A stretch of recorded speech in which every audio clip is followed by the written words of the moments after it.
You're listening to The Foundation of Wellness, a refreshing take on diet and lifestyle.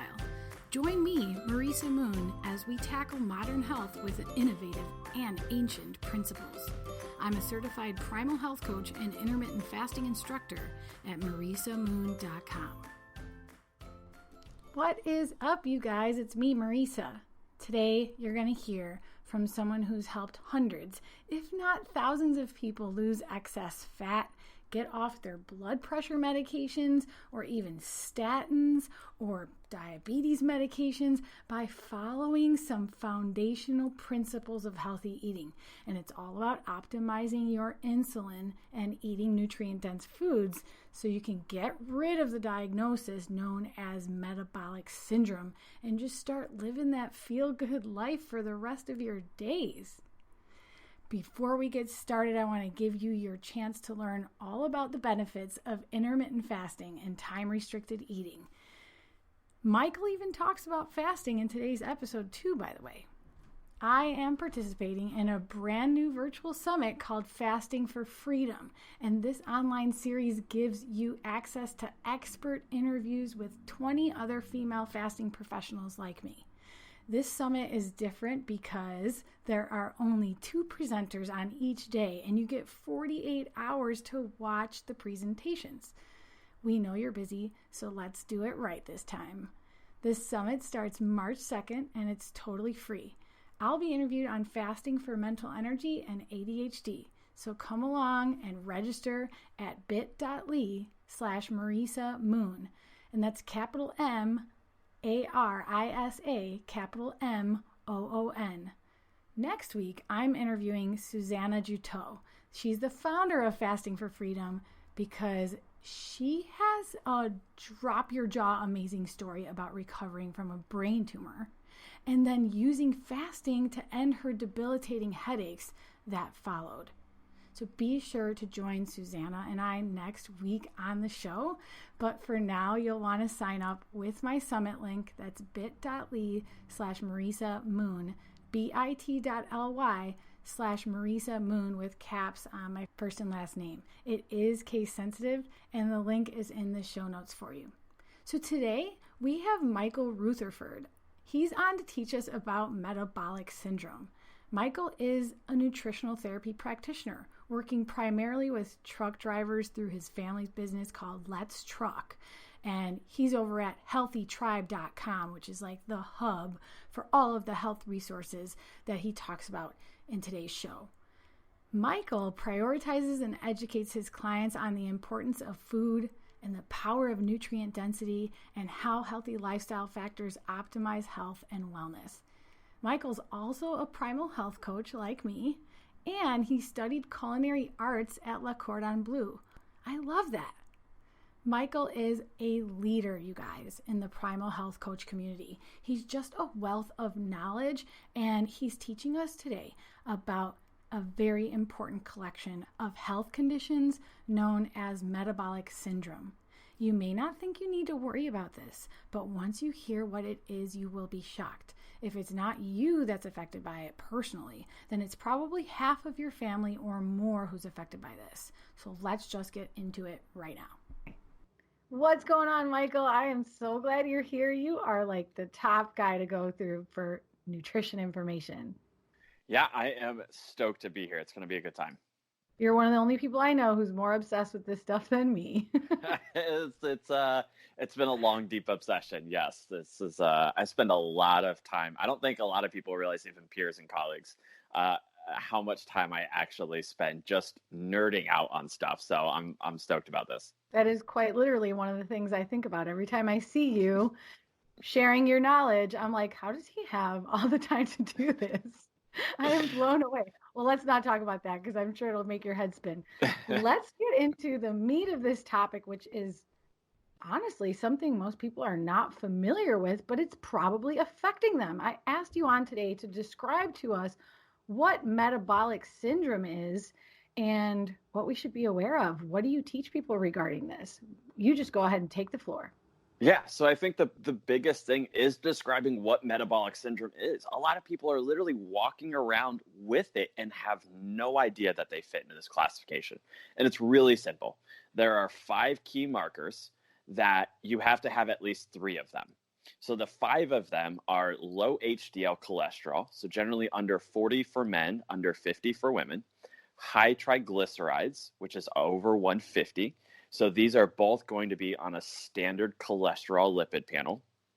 And then you have obesity, specifically on waist circumference. There's a marker for men and a marker for women. And then high blood pressure and high blood sugar. The high blood sugar doesn't have to be diabetic. It can be either a slightly elevated A1C, so an average over the 3 months of your blood sugar, or just your average or your an elevated fasting glucose. Again, these don't have to be full-on diabetic numbers. You might just be in the pre-diabetic range. If you have 3 out of any of those 5, you now fit into what we call metabolic syndrome. But having even one of those markers puts you at risk for the whole thing and a lot more, because it's really all coming down to the same root causes. Whoa. Okay. So you said, just say it again. What's the 5? Okay. Low HDL, high triglycerides, high blood pressure, high blood sugar, and high waist circumference. Ooh, okay. Let's start there because that's something we can all really wrap our heads around. High waist circumference. So you're telling me if my waistline is a certain number, or are you talking about the height waist ratio? What do you go with? Just the waist circumference itself. Yep. Okay. And that is a big red flag. Why? So waist, we have the fat around our abdomen, and that whole cavity is what we call the visceral fat. And this is really the most dangerous. So sometimes we might carry fat a little bit differently. Maybe it's really evenly distributed, and that isn't nearly as damaging, even with the same body fat percentage, as that spare tire, right? That big beer belly. This is really the most dangerous because that fat is now wrapped around all of your organs. So they're specifically looking at the waist circumference and not a BMI or not a body fat percentage, but really that waist circumference. And a lot of that is because insulin resistance will create the weight there. It's really the biggest driver that creates that big kind of beer belly effect that we think about. Why don't you just take a moment and explain what insulin resistance is?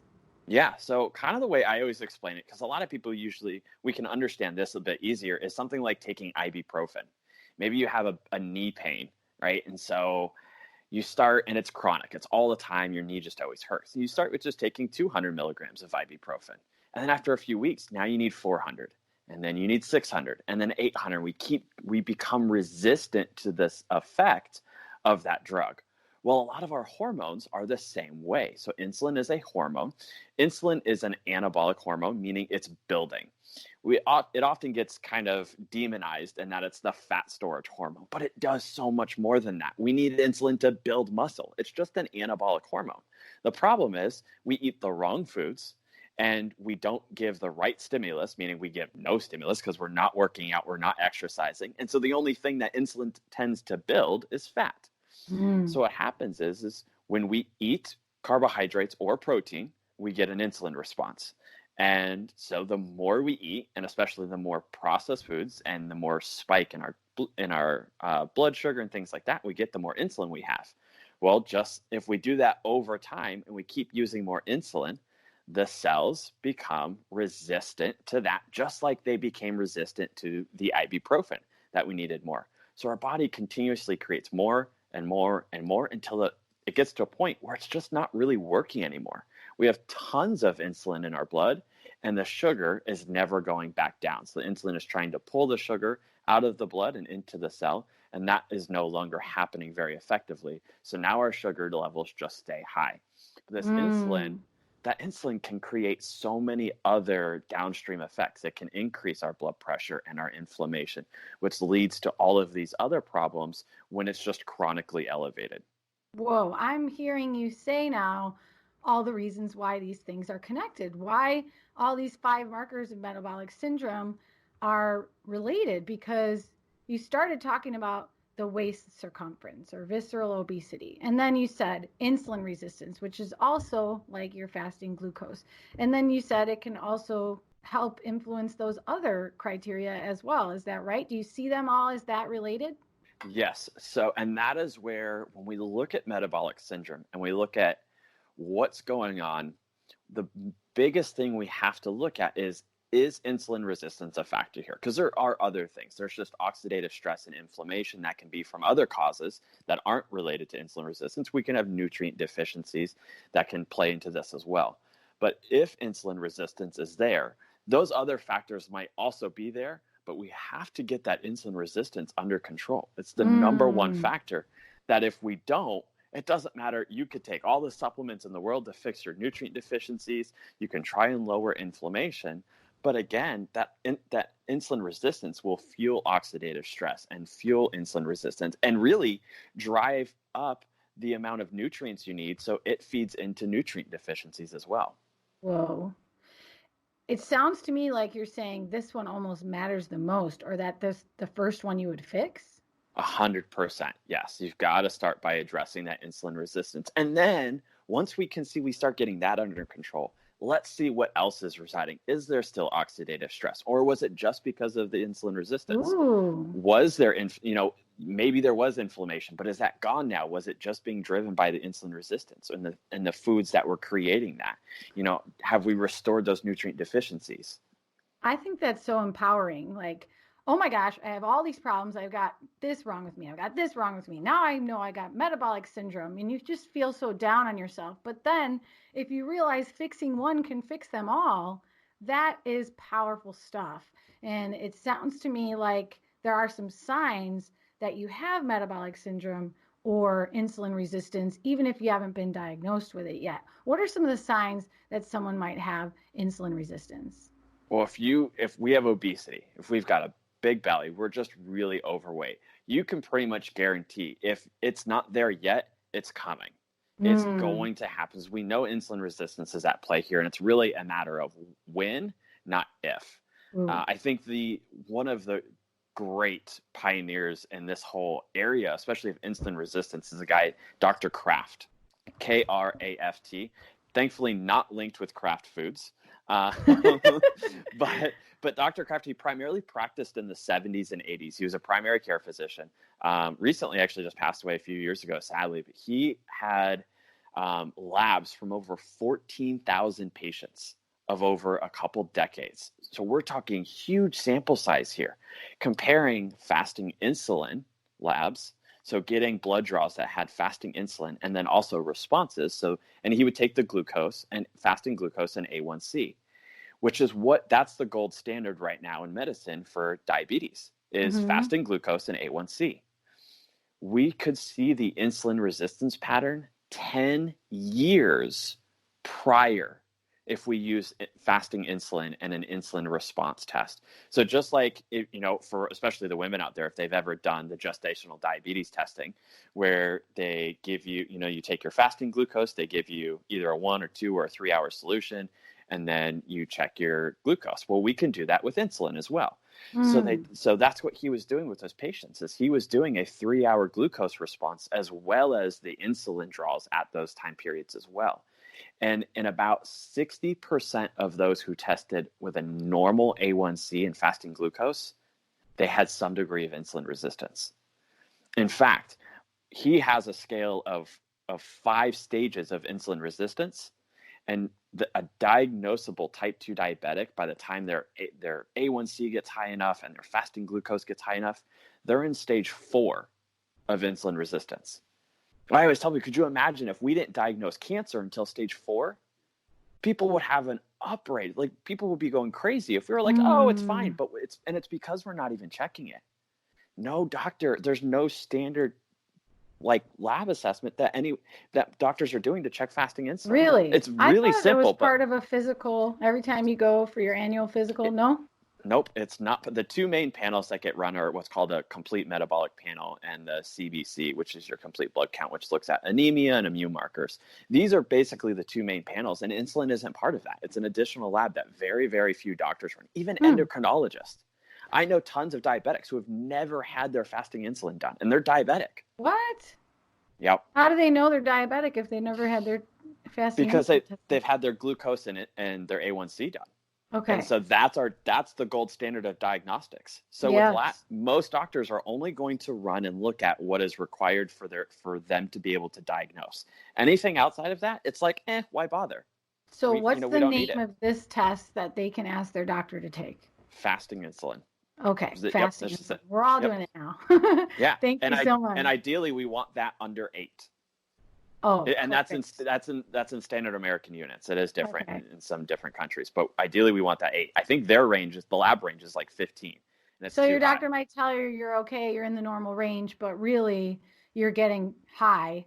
If you're above 8 and you're under 15, that's something to be aware of. Educate ourselves and take ownership there. That's great. And because you mentioned that the weight around our waist is a sign of insulin resistance, do you have any numbers there that we can kind of like think of in our mind? Because some of us gain weight and we don't even realize it's been slowly packing on over the years, and we don't think we have a big belly, but maybe we do need to start worrying. Yeah. So one, it's definitely important to make sure we're measuring our like the waist. So we're looking at the belly button area. So not along your hips. Okay. So a lot of us, especially if we're big guys out there and we got the big beard belly, we're like, oh yeah, my hips are just fine. And really that gut is big. So we want to measure at the belly button. Belly button. Okay. And I believe we can double check this and maybe put it in the notes, but I believe it's 40 inches for men and it might be 38 for women. And it's actually slightly less than that for Asians. Asians actually have they get obesity and can be considered having metabolic syndrome at a lower waist circumference. Mm-hmm. How relevant do you think it is to know that in comparison to your height? I think it matters. I think overall we can have some impact, but as far as when it just comes to metabolic syndrome, it's not their concern. That is just that it shouldn't be that big. Even if we're a big, broad-shouldered guy, your waist really isn't that much different. So we should, a healthy guy who's big. I mean, I bet Dwayne Johnson's waist is probably still only like a 34. and that's a big dude. Yeah, and he's super dude. Okay, cool. That makes sense. And knowing what we know now, thanks to the way you've broken that down for us, maybe some of us need a wake-up call. Like, in what ways are these conditions going to impact our life? Yeah, so they put you at a much higher increased risk for going all the way to type 2 diabetes, and just metabolic syndrome in general puts you at a higher risk for strokes, heart attacks, Alzheimer's, dementia, death. Like, not things that we want, right? These are really serious conditions. Alzheimer's is quickly becoming kind of the biggest fear of people. I mean, even more, it's growing to be a bigger fear for people, even more than cancer. Because at least, in cancer right now, we have, you have a halfway decent survival, right? Like, we are seeing more and more people survive from cancer. That's not the case with Alzheimer's. It is, maybe we can slow it. Now, there's amazing research coming out with Alzheimer's in the Bredesen program and actually seeing some really powerful reversal.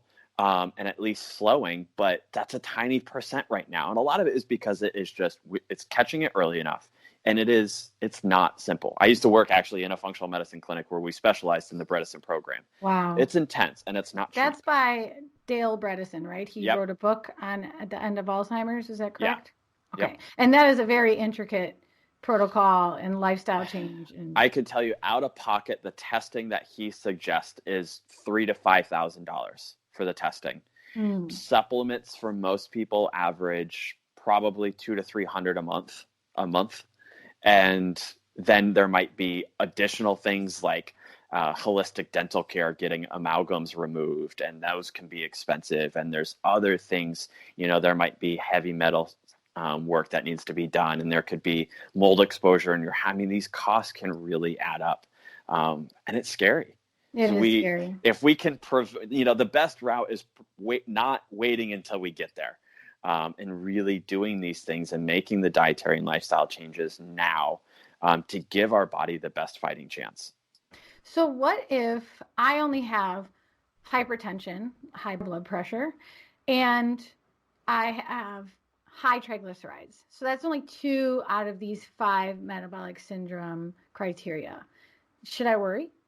Yes. So, and kind of alluded to this one, even if you have one of these markers, you are at a higher risk for the rest of them and getting to metabolic syndrome. 2 is going to be even more because you're just that much closer. As we kind of talked about, kind of the main root causes that we see here, they're all interconnected. It's insulin resistance, number 1. Then we have inflammation, oxidative stress, and nutrient deficiencies. These are really, and now, I mean, we could look at oxidative stress and inflammation, and my goodness, what doesn't cause these things? Every unhealthy thing leads to inflammation and oxidative stress. So poor diet, poor sleep, overstressed, overworked, lack of, I think, did we say sleep? Lack of sleep. And all of these things where, we have environmental toxins and all of these things are coming in. So we can see why this is growing so much. It's estimated that more than half of the population in the US is either pre-diabetic or diabetic. Over half. That's scary. It is. Over half, to think that that's how far this is going. And it's because we just look around, look at what we're eating, look at how we're living. We are continued to be encouraged to hustle more and go more and go more and do more and do more. Look at our kids' schedules. My gosh, it's like our kids can't even breathe. We're taught from being in elementary school that you need to be busy with 10 different activities. You got to be doing piano lessons and dance and sports and this extra and that extra. It's like, can they just breathe? Can we just step back? Oh, I feel that. I totally feel that. And I know you help a lot of people with this. Would you say that you're able to reverse these conditions in the people that you work with? It is incredible. Not just that we can reverse them, but how quickly we can reverse them. Ooh, how quickly? I am talking people who are on insulin as a type 2 diabetic and multiple oral medications to a non-diabetic state with no drugs in under 6 months. Man, that's remarkable. We have, and just to put this into perspective for people who are like, oh yeah, but you don't understand me. Our main audience is truck drivers. So we are talking about people who everything's the worst. Their sleep schedule sucks. A lot of them are running teams. The truck never stops. Like it's always running. So their sleep isn't great. Wow. They're stressed out. They have long days. They talk about food desert. I mean, it's crazy. We have guys and women who are literally fermenting vegetables in their trucks. Whoa. And they're eating cod livers and sardines and beef liver. You're scaring away all the listeners. That it's amazing what we've gotten these guys and women to do. It's incredible. And it works. And when they apply it, it works. I can't tell you how many that we've had. We've had guys coming to us who are double-digit A1C. To put that in perspective, a normal A1C is in the low 5s. So double-digit is high. We've had people who literally the test came back as inconclusive. That's how high it was. It was so high it couldn't be measured anymore. Scary. Like these people were at any point in time could be in a coma. That's how high their sugar just stayed. It's so dangerous. Yes. To a point now that they are so many, and I'm not talking about a handful. We have hundreds of people who have reversed diabetes with 0 drugs now. And what's great is the American Diabetes Association just came out with their new Journal of Care in 2020, and there is now a definition for remission, which is awesome because that means that it's possible. Yes, they're admitting, if they have a definition for remission, they're admitting that it can happen. Yeah, which is what that looks like is a normal A1C with no drugs for 12 months is full remission. A pre-diabetic A1C with no drugs is partial remission. So we now have literally probably a couple hundred who are in full remission of diabetes, some of which have been for years. So it's crazy. And same with high blood pressure. When we had people who were on literally drugs for all of these, were on multiple diabetic medications, multiple high blood pressure medications. They were on a statin. They don't take any of them. All of their labs are phenomenal. If you had them go into a new doctor's office with 0 patient history, they would tell you that they're a shining example of health. That's how crazy it is. I can't even recognize some of the people when you see before and after pictures. My God. It is a very humbling thing to see. And like I said, these are guys and women who are driving trucks, long haul trucks. And some of the things that they're doing dietary wise makes me feel bad. I work from home and I'm like, you guys are doing better than I am. Like I need to get my butt into gear.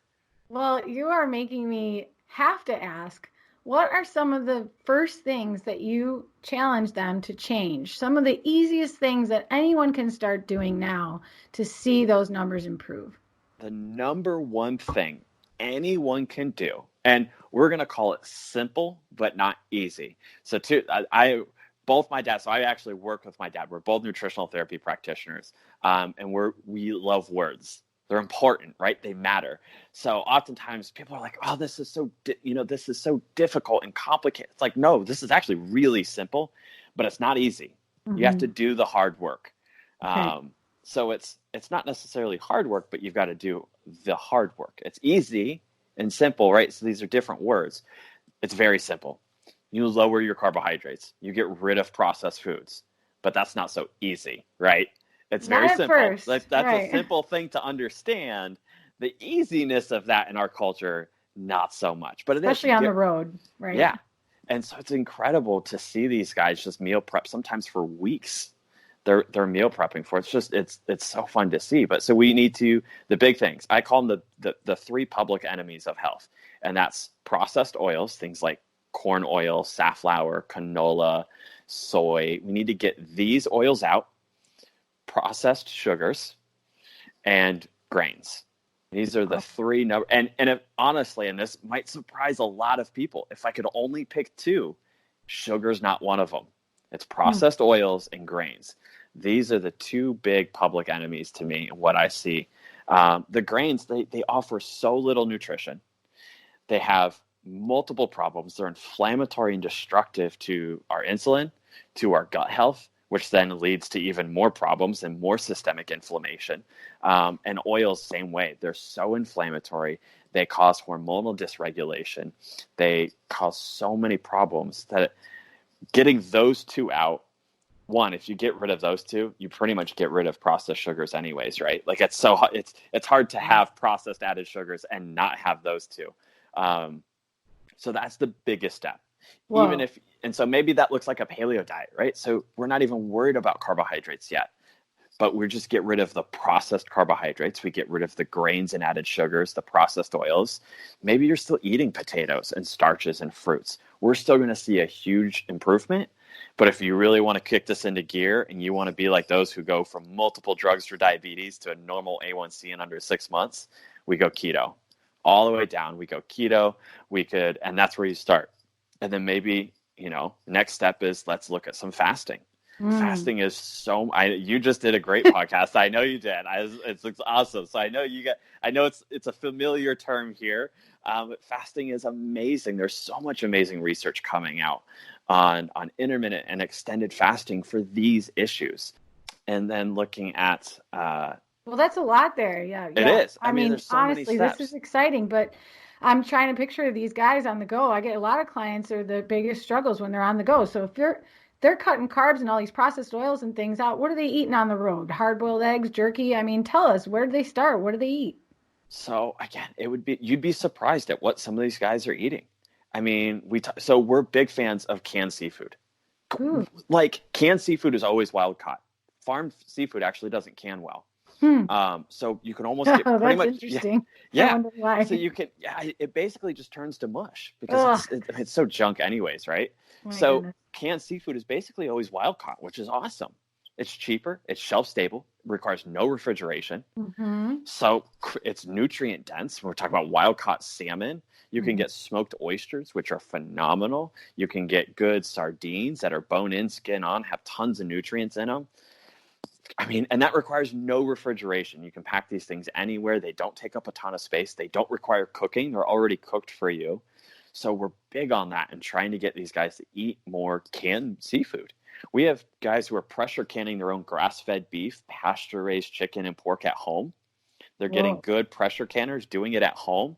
So then now their grass-fed beef and pasture-raised meats don't require refrigeration or cooking. I mean, really, you could eat them cold if you wanted, or you could just heat them up and, even if you just put them in a microwave just to make them warm. Now they're getting good quality meats and healthy fats, avocados, nuts and seeds. These things don't require refrigeration, right? So all these things. And then we save the refrigeration for produce, leafy greens and non-starchy vegetables. We've talked about fermenting because, if you ferment certain things, gosh, some of them, cabbage and things like that can ferment for weeks on end. So they just keep it in the truck. They never even actually refrigerate it, and they just eat it before it gets soft and mushy. Mm-hmm. So we've been trying to in the beginning, even some of these things might sound like, crazy. They're not ready for it. Yeah. Like I'm going to just eat sardines, or I'm just going to eat fermented vegetables. Probably not. So let's get it even more beginner. Like I want to start cutting my carbs, but I am so busy and I'm always in my car. What do I eat for lunch? Rotisserie chicken. Ooh. This is my hands down travel food. Okay. It is cooked. Whole Foods is a great example, especially if you're traveling, if you're a business person and you're traveling. When are you not traveling in a big city, right? Like 9 times out of 10, you're in a pretty big area for traveling for business, which probably means there's a Whole Foods around. And so Whole Foods, now they have their organic, thank you, Amazon. They have their organic rotisserie chicken is only $9.99 now. It used to be $14.99. Amazon buyout made that $9.99. It was one of my favorite changes. You can get the salt and pepper or just the plain. And smells so good. It smells so good. It's hot for you, or you could get it cold. You could get it hot or cold, but it's warmed up. You can't even buy the raw chicken that cheap to do it yourself. So it's already done for you. You pull it off, you've got that nice fatty skin, you've got the leg and thigh, you've got the breast meat. You could then take that and make the carcass into bone broth. There's so many options for $10. You get multiple meals out of that. So you go up and pick a rotisserie chicken and a couple avocados, and you've got a handful of meals right there. Even if you're in a hotel, you can stick that rotisserie chicken in the little mini fridge, and you have multiple meals right there. Super simple, requires no cooking. We could pick up hard-boiled eggs. So there's so many options. You got the salad bar there. Whole Foods has a great salad bar option. So for people who are traveling on business, that's a great option. We have drivers who they're like, I can't get my truck in there. They've got a truck and trailer. They can't get it into a parking lot. Maybe they're at a natural grocers, which we have out here in the West, and they're not, their parking lots aren't very big, or, Wegmans or these different kind of more natural stores, Trader Joe's. They don't have big parking lots, right? They're like, how do I get in? We now have people parking as close as they can and taking an Uber to the grocery store and getting their groceries and then Ubering back. Or if you're close in town, there's so many grocery delivery options now. And so my dad travels around the nation all the time. He has a big, huge coach, and he never leaves it. He just has, they're always in a big city where they stop, and he just has someone shop for them, bring it to, and they'll bring it right to the coach. I mean, they'll bring it to you in a parking lot. It's crazy what they'll do. Yeah. Who would think? That's smart. Yeah. I couldn't help but think, I'm wondering where people get the motivation when they hear this podcast or when they learn about what you're doing for truck drivers, and they think maybe they see themselves in those people you're helping, but it sounds like it's just too high of a mountain to climb, or these are just numbers on a lab result that you got. Your doctor's not making a big deal out of it. They're just telling you you're going to have to watch your weight. You're going to have to watch your diet, try to move more. How do they get so motivated to make these huge changes? So for truck drivers, their CDL, their commercial driver's license, they can lose it. So they can literally lose their ability to earn a living. And many of these guys are career truck drivers. This is all they've ever done. From you saying that, this is all they've ever done. They don't know anything else. They can't lose their ability to earn money. And that's oftentimes people, my dad's been doing the radio show for 5 years. He's got a radio show on XM Sirius satellite radio. There's a trucking channel, and he's on that Monday through Friday. And what's the name of that show? His is Trucking Business and Beyond. On 146 on XM Sirius. So it's on station 146. Anyone who's there Monday through Friday. And so these people, we've had tons of them. They've been listening for years. He would talk about health. They turned the channel. They didn't want to. And then all of a sudden now, instead of getting their 2-year medical card, they're getting a 1-year or a 6-month or a 3-month because their health is so bad. And they're like, so why is that? Why are there those, warnings that you could lose your commercial license? Why do they have those? Because they're driving thousands and thousands and thousands of pounds of weight down the road, right? And so their health can be, if something were to happen at the wheel, this is a major catastrophe that could be much more than just them, right? If we're going in through heavy traffic, just imagine if someone has a problem. For up until recently, if you were insulin dependent, you couldn't drive interstate. Now the problem is they're starting to lessen the restrictions, because so many are unhealthy. Have it. Yeah. And so they have no options. So they're actually, so it's crazy. This is like sad. so symbolic too, Michael, because even if I don't drive tons of steel down the road, if I have a family or I have a meaningful job and I lose my health, what does that mean for the people who I love or the people who I help? Everyone suffers if my health declines at a pace to which I can't even live my quality of life anymore. And we don't think of it that way when it's just a number on a paper, but how many people do you know who have died of a heart attack or heart disease? It's just so common now. How can we not be scared into action? Well, and that's just because you're right. Sometimes lab results or even your weight isn't enough to influence you, right? And kind of kick you in the butt to make a step. So let's look at a couple different angles. The average cost for a type 2 diabetic, their annual cost of care is over $10,000.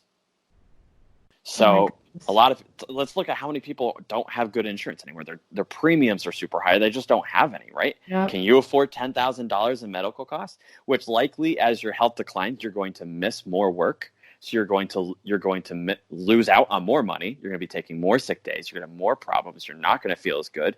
You're not going to be able to play with your kids, your grandkids. You may never see them. Those are things that get me going. I've got two twin boys, and like my health was already declining before I was 30. And I was like that was my catalyst as they were born. I started all this and they were about 4 months old.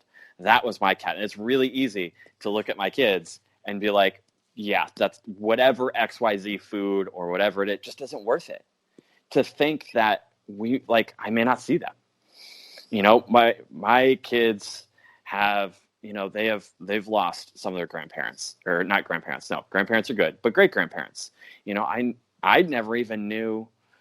Let's say I have one grandparent left. I never met one of them. I lost another one when I was in 5th grade. I lost another one a few years ago. I have one left. I don't want my kids that way, you know, and I don't want my grandkids to not know me.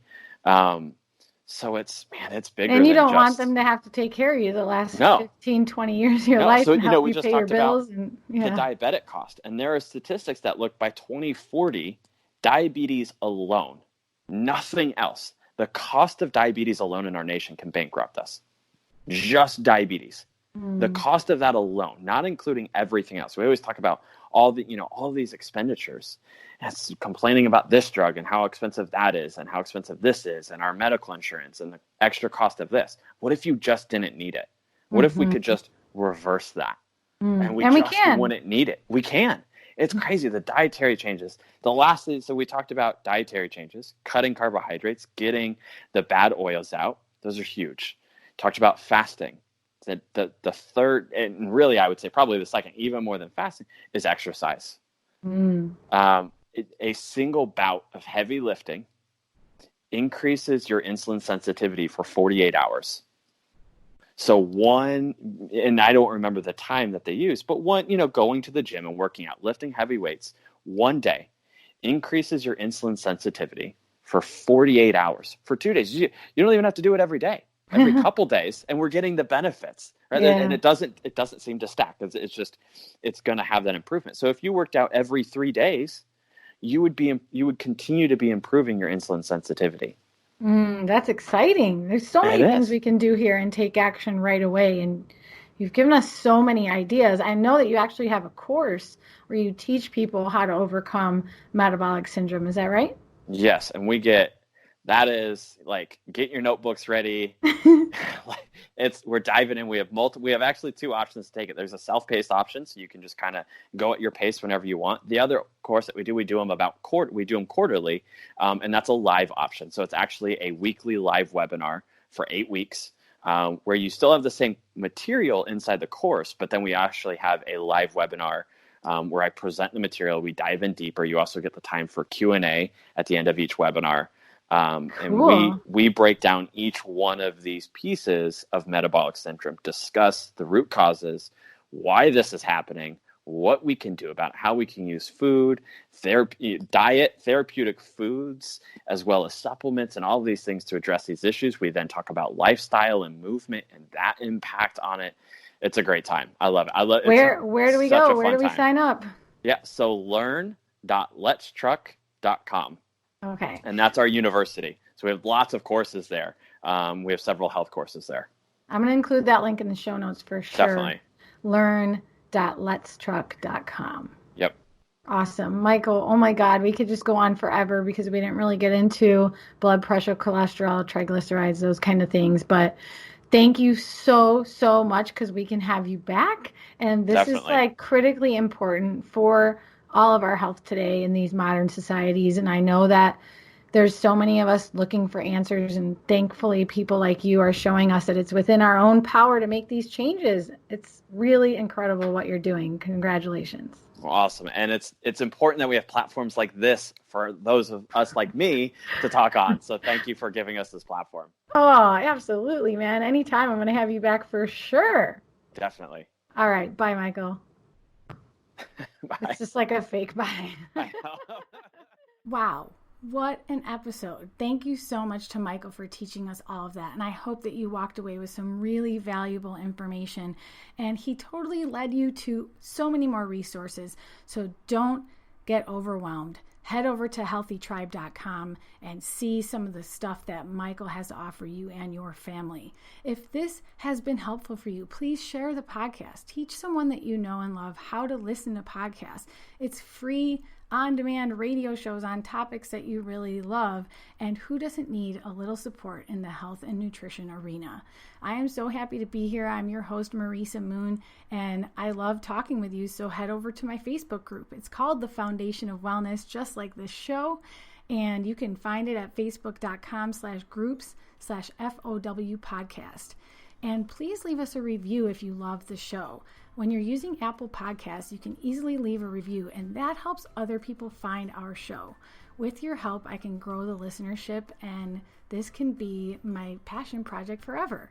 I love podcasting with you, so definitely be in touch with me. And if you have any questions, you can always find me on Instagram at Marisa_Moon_, and you can find me at marisamoon.com. Stay healthy. Bye.